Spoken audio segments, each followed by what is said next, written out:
planners and bullet journals, art projects, organized planner sheet. Well, hello planner babes, and welcome to Organized Planner Chic. I'm Lucinda, and if you haven't subscribed already, please do so and select the bell for notifications. Well, first I want to thank all my Patreon members who help make it possible to create videos like this. Well, thank you guys so much, and if you're interested in supporting me on Patreon, just go to patreon.com/organizedplannerchic. Okay, you guys, this is going to be my last spread in this series covering all the different major events that happened in the summer. And so, well, at least for this year, I'll add to it when the next summer rolls around in whatever junk journal I'm in at that time. So yes, I am so excited to do this last spread for the summer. This one is about when my husband and I finally sold our house in Oklahoma and bought a new house here in Arizona. And so we spent 3 years living in an apartment while we were renting out our house out there in Oklahoma. And it's just so nice to have our own home again and to be in the place where we're going to stay, hopefully until God calls us home. So what I'm doing here, I'm finally at a signature in my junk journal that has different colored paper, because the signature that I was working in last time just had different kind of cream colored papers that were like mixed media paper or sketch paper, and now I've got different colors of paper kind of mixed in there. So I'm taking the one page on the left that's a little green page, and I've folded that at the top to kind of make a roof, and then I just folded that in and sketched along the outside to make the other side of the house that I'm going to kind of draw in here. And so I want to make a little booklet of different pictures that I printed. And so what I'm doing now is just taking a regular sheet of printer paper. I folded it in half, then I folded that in half, and then I folded that in half.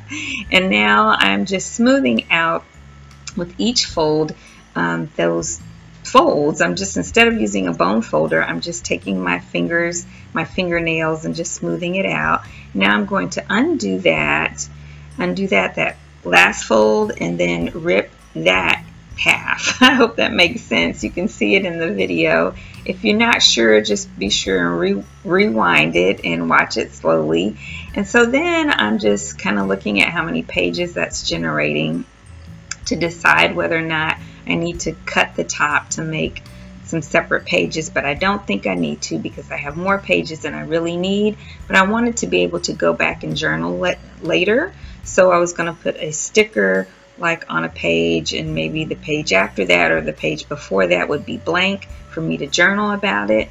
And so I think I've got the pages that I need, and I just need some sort of a cover. So I'm just taking a scrap piece of paper that kind of looks like wood. It's really pretty. It was from a paper pack. And I'm just going to fold that over the top so that it's the height that I need for it. Instead of measuring and all that, y'all know I don't like to measure, I'm just going to crease the paper with my fingers there and just tear that. And that will give me the right height for my booklet, which is super easy to do. And then I'm just going to lay my little booklet pages on top and make sure I have a little bit of extra and fold that over, and that will be the width for my booklet. And I'm doing the exact same thing as before and just creasing it with my fingers and flipping it and doing it again, and it just makes it really easy to tear. Now if I wanted this to be exact or to be a really smooth cut, I would use my paper trimmer, but since I'm not looking for that, I'm just doing these creases and just tearing along the crease. And I just like the look of it, and I think it goes really well with this, you know, faux wood look as well. And so now I can just put my little pages inside there. I'm just making sure everything's nice and lined up there. And then after I have it exactly where I think I want it, then I'm going to just staple there in the middle, and then I will staple also on the bottom and on the top.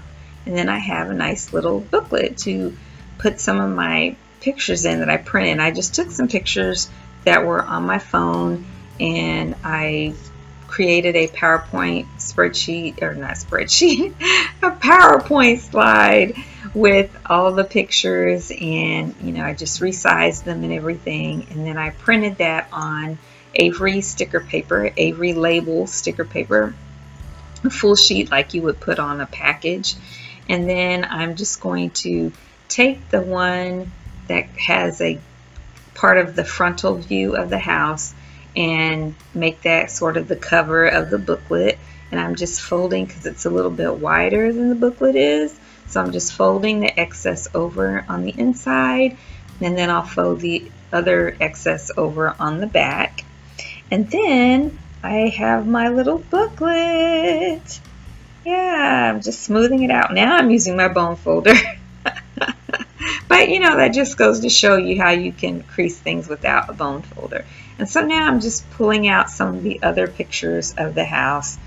Almost all of these are of the outside, and then I just had like 2 of the inside, because only one room in the house right now is completely finished, which is the seating area of my craft room. And it's a nice, complete, separate seating area, just like a whole nother room, but it's connected to my craft room, and the decor and the colors match. It's just one nice, long, matchy room. I'm going to name her, actually I've named it Lucy's Art Boutique, or actually I'm torn between Lucy's Art Boutique and Lucy's Craft Boutique. So let me know what you guys think.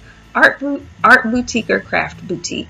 And right now I'm just using some of my favorite Dollar Tree permanent double-sided tape to adhere that into the junk journal. Yeah, so I just sped that up because it's just tedious. And yeah, I'm just making sure it fits on there nice and lined up for me. And now I'm just going to put down one of the pictures that was for the sitting area in my craft room, and that artwork there in the picture, I created that. It's a acrylic painting I did in 2011, I think. And now I just what am I doing here? Okay, so I opened up my booklet just to draw the other side of it to kind of make a door, sort of like, actually I didn't think about that until right now. I put a doorknob on the door, but I really should have, no, that's fine. I should have made it look like the door was open. That I didn't do. I should have made it like the booklet was the inside of the house, sort of. That still doesn't make sense either when you look at the picture. Well, in my mind, before I started, what I was thinking to do was making like where the booklet was, where the door was open, and you could kind of see the other side of the door on the left, but that is not what I did. So now I'm just drawing, just sketching with the pen. What am I using? A Tombow Mono pen, I think. Yeah, I'm just sketching some vertical lines and then some horizontal lines. And you guys, the air conditioner just came on, so I hope that's not too loud. I don't know if you guys can hear it. And now I'm just doing the horizontal lines just to sketch like a little roof, and then I'm just doing some kind of wild sketches on the house to kind of make it look like a little bit of a worn sort of country house. And now I'm just sketching a wreath, like a wreath that would be hanging on the door of the house.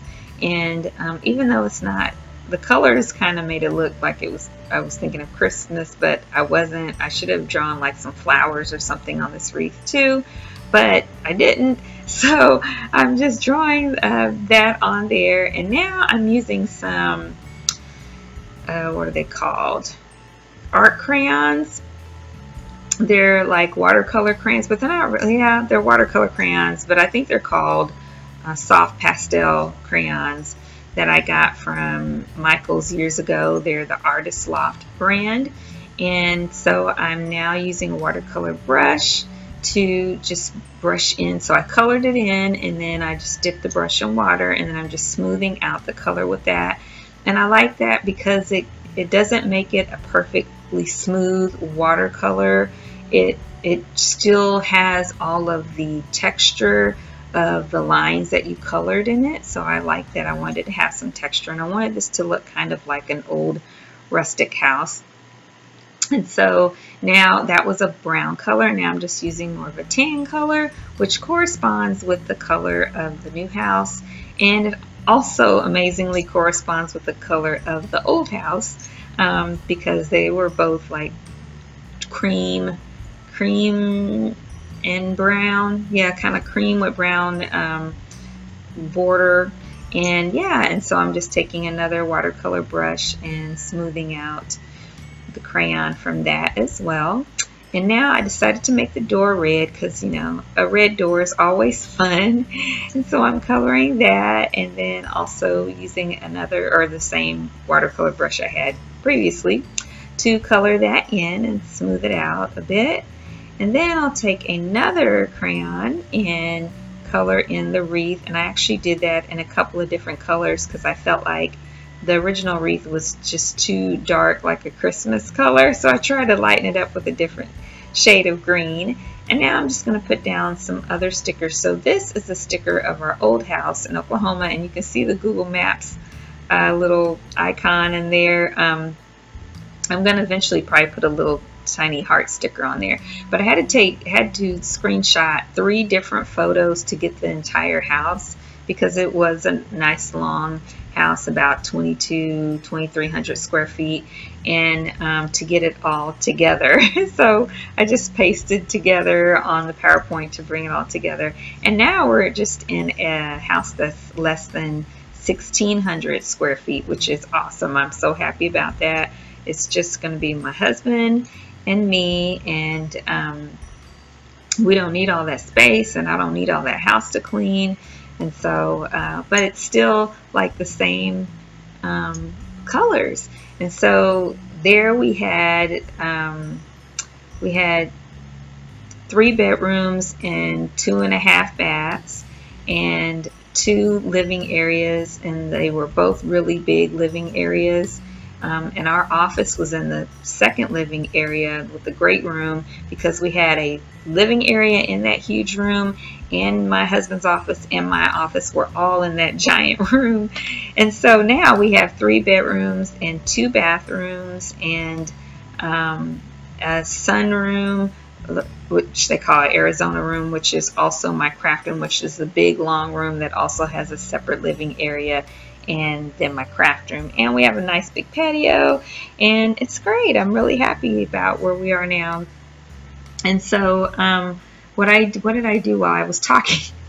Oh, I cut a little piece of a McDonald's apple pie, which I am vegan, but McDonald's apple pies are vegan, but I haven't had one in a long time because I really like them. I think I started having them too much, and so I stopped eating them. Actually, I stopped eating sugar almost completely back then.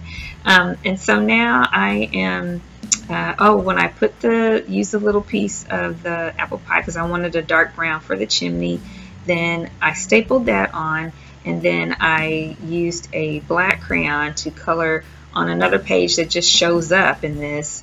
I colored kind of a black smoke. And now I'm just trimming the excess from putting a paper bag on, gluing a paper bag onto the next page that was showing through as well. And now I'm just going to use that black crayon and color in a black tree. You know, I thought about just outlining that to make it a brown, you know, dead tree or fall tree, even though this is summer, but I was just trying to fill in that space. But then I thought, no, that's just going to look, I don't know, it just didn't seem right. And now I've got this dark tree that somehow it seems like it fits. I don't know, maybe because of the other colors. And so I am just using my finger to smooth it out a little bit to have kind of a different texture. And I'm just adding just a little bit of water. I wish I had added a little less water to keep some more of that texture, but it is what it is. And now I'm just going to glue that back part, those back pages together. And yeah, because I think it'll just look better than me trying to figure out how to coordinate that black tree with the next spread. Plus it helps to keep me from having too many pages. Oh, by the way, I removed the center, so I think I had five signatures in this junk journal, which is way too many. And so I took out that middle, which would have been the third signature completely, and that is making it so much easier to work in here because I still have this new signature and another one, and that way everything will fit where I can still turn the page, or I can still write on the left side, because gosh, it was just getting unbearable. So now I'm writing here, goodbye old house, and then I'm gonna write hello new one or something. What did I say? Goodbye old house, hello new place, I think.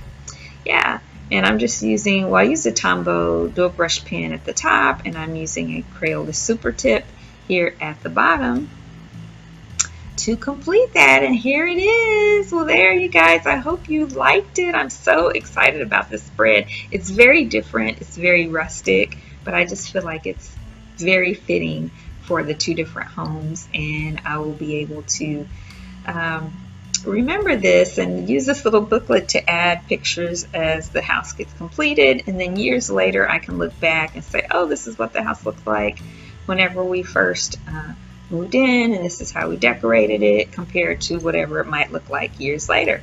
Well, thank you guys for joining me. I hope you enjoyed today's video. If you did, please give it a thumbs up and subscribe if you haven't already. Also like, comment, and share. It really helps my channel a lot. If you're interested in following me on Instagram and checking out all of my creative ventures and adventures, just go to @OrganizedPlannerChic. I have two Facebook groups. The one for anyone around the world is called Organized Planner Chic Crew, and there we do giveaways, and we try to stay in touch just about every day with all different types of posts. And then the group that's local is called Phoenix Planner Friends for Christ, and there we normally meet in person, but because of COVID-19 we're doing everything on Facebook. And also, if you recreate any of the things that you see me do here on my channel, please tag me at Organized Planner Chic on Instagram. I would love to see your beautiful creations. And if you're interested in supporting me on Patreon, just go to patreon.com/organizedplannerchic. And until next time, happy planning!